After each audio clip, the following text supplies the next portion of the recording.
safeties totally confused both him and the quarterback. Early on, we taught you the counterpunch to what everybody is doing defensively by getting backers and DBs and linemen that can go sideline to sideline. Here's the counterpunch to what offenses are doing. You want to spread me out? You want to push in between the two safeties? Well, I'll put an athlete there who's seeing top down instead of a non-athlete who's running with his back turned to the quarterback. That's a great point, play by Green Bay. Dallas, you better get in the lab.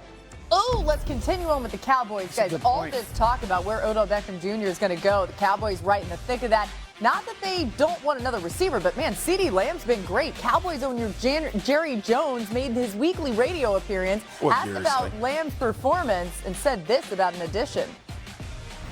And, man, is that encouraging to see him playing at that particular level. CeeDee Lamb, for instance, had the best game that I've ever seen him play. Does CeeDee's performance alter your thinking or change your mind about Odell Beckham? I don't think so. A talent like Beckham is additive, just stacks on top. So the hype for OBJ continues. Jerry, at this point, just sign the guy. Anyway, is Jerry right here, Marcus? He is absolutely right. We saw the Los Angeles Rams with the best wide receiver in Cooper Kupp last year still go out and get Odell Beckham Jr., and we saw it pay dividends when they got not only to the playoffs, into the playoffs, but all the way through the Super Bowl before the unfortunate ACL injury. Look, you can't have too much. We're still in an era where dominant receivers matter. That era has always mattered when it comes to football, and to have two guys opposite that a defense has to make a decision on as far as how they'll cover, how they'll use their safeties, I think OBJ would be a home run for the Dallas Cowboys, and he would absolutely make this offense better in the run and pass game. Yeah, CeeDee said he'd be all good for it, too. It makes sense because CeeDee Lamb's accounted for 32% of the Cowboys' targets this season. That's the highest rate by any player in the NFL. He's like, sure, come on over, take some pressure off of me. Get the deal done, man. Let's do it. All right, next, the Touchscreen Tuesday. Hey, everybody, Touchscreen Tuesday. They don't even have to bring it in anymore because we already know what we want to do. Now, America's team wasn't necessarily America's offense this weekend. And Dan said early on Get Up, he said, Dak Prescott has to be better than the superstar quarterback. Well, sometimes Dak Prescott has to beat the defense, and what the Green Bay Packers did to him was lie, lie, lie. And you know me, like RC, I like to let everybody see the clip beforehand. This is that second interception. The first red zone one, I honestly think is going to be on that tight end and wide receiver in the slot. The second one is everything. So CeeDee Lamb is in the slot right here. Now, CeeDee Lamb's rule is he's got what we call a middle read, okay? We could say it this way. If there's a one high safety or middle field closed, he's going to run a seam. If there's two safety, he's going to take that seam, push vertical, and run an in route. Now, as he gets off the line of scrimmage. Hold on 1 second, Dan. Here's what you want to do. You want to make CeeDee Lamb read this as he leads. If you run it back to the beginning, we're going to have a safety here that looks like he can go middle of the field or he can go to the half. So you have to read that on a run.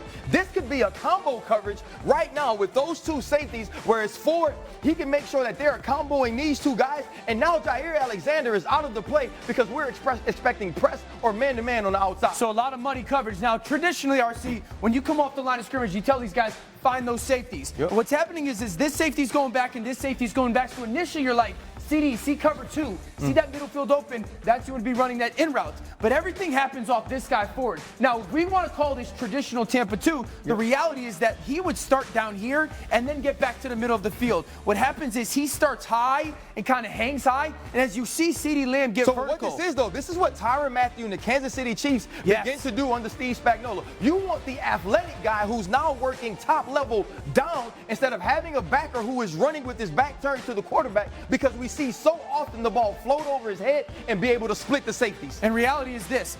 To right now, with those traditional safeties, that is Tampa 2. And you would tell CeeDee Lamb, run your in route. But he comes up vertical, and he's finding this guy who's right in the middle of the field, safety-wise, and go, well, am I running a seam? Am I crossing his face? And there's the confusion that happens between him and Dak Prescott. Well, also here's what helps, though. The way that this safety here, the way that Savage got out of the middle, and also his depth, doesn't allow CeeDee Lamb and Dak Prescott to know exactly what coverage they're getting. He's that traditional or pre-aligned Tampa 2 Mike linebacker. If everyone at home thinks Brian Urlacher, he would start low and run with that guy. This time Green Bay starts him high and makes CeeDee think, man, is that a safety in the middle field? He's not a linebacker position-wise, even though there's two. But with 52 seconds to go, this is the ball game.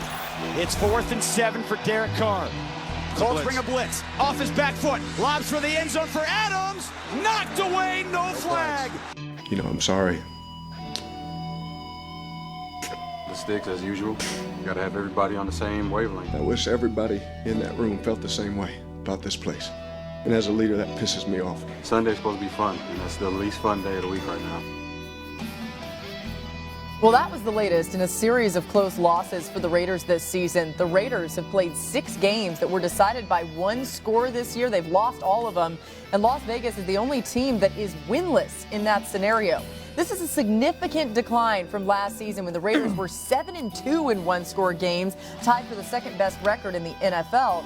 So despite those struggles, head coach Josh McDaniels still has full support from Raiders owner Mark Davis, who told ESPN, quote, "People in today's world want instant gratification. The guys coached 9 games. We're 2-7.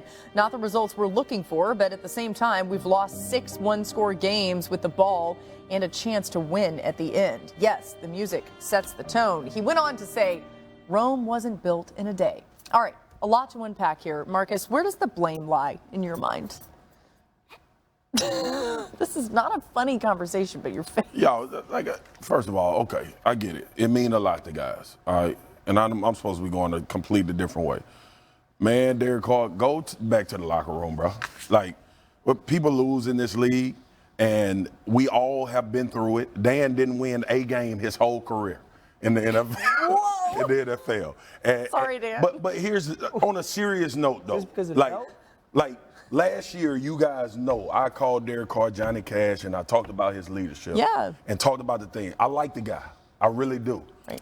But that right there, everybody go through stuff with their body. You're talking about the Everybody tears and the putting in work. emotion. I get it. Like, I get that you upset. I get that you're angry.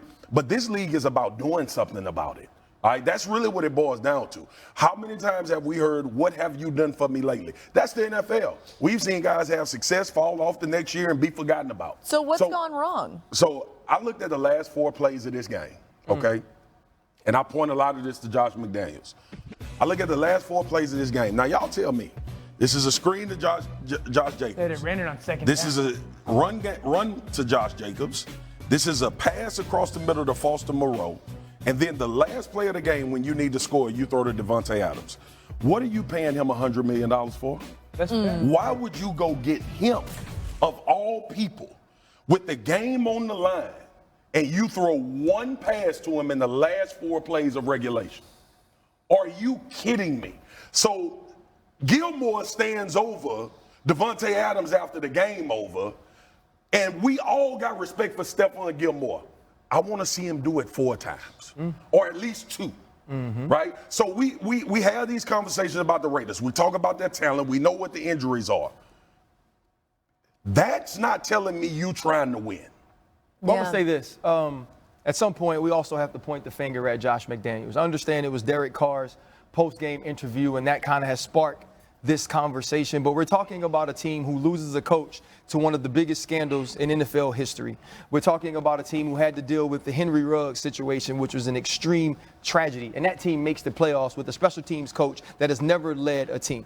We watched Josh McDaniels fail in Denver. We watched Josh McDaniels take a job, leave a job, get his old job back. People don't normally fail up, but Josh McDaniels has seemed to. This is a team that had a locker room that was together enough under Coach Bisaccia. Yep. And I'm going to say this about Mark Davis, who is sticking by his coach. Clearly, outcome, success doesn't matter to you.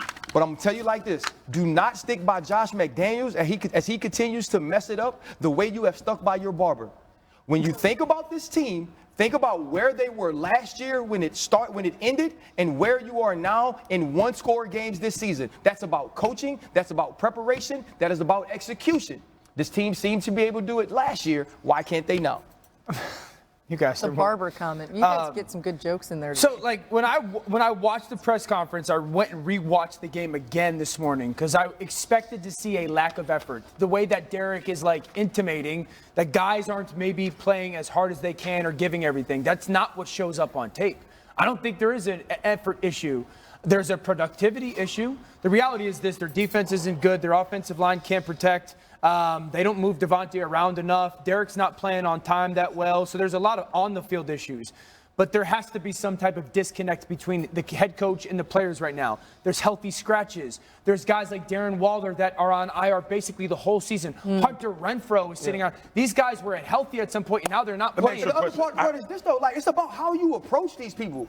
We watched Coach Bisaccia approach these people, treat these people, treat these players in a way that made them want to go out and play. There's we something know there. these dudes can do it. I got to get this from you. Even Derek Carr looked unsure of himself. For sure. How does that happen? He was late throwing comebacks this week. And how does that happen when you add Devontae I heard it's extremely Adams? difficult to learn this scheme because of the wording. I did hear that. That's interesting. We will continue to keep an eye on this, and we'll tell you what we think. We All right, want time for finish. one more thing before we go. And for that, we check in on Swagu's belt. We find out in the middle of the show. I ain't do it. Break. What I ain't happened do here, it. Marcus? You said Where's your the belt belt? was- Here's the belt. Yo, America. So y'all know. He said, first of all, your belt looked like one of the power lines that hang on the street. Them damn Rice Krispies. Tell us about the sound that You made. said your belt was too loose. That's why. No, Bro, no, I you're was tightening the skinny. belt, bro. Your belt I looks was like a tightening the power belt. line. I was tightening the belt, America, and it popped off. Yo, we have all been there. He has okay? been intermittent fasting. The belt was too loose, and it Look tried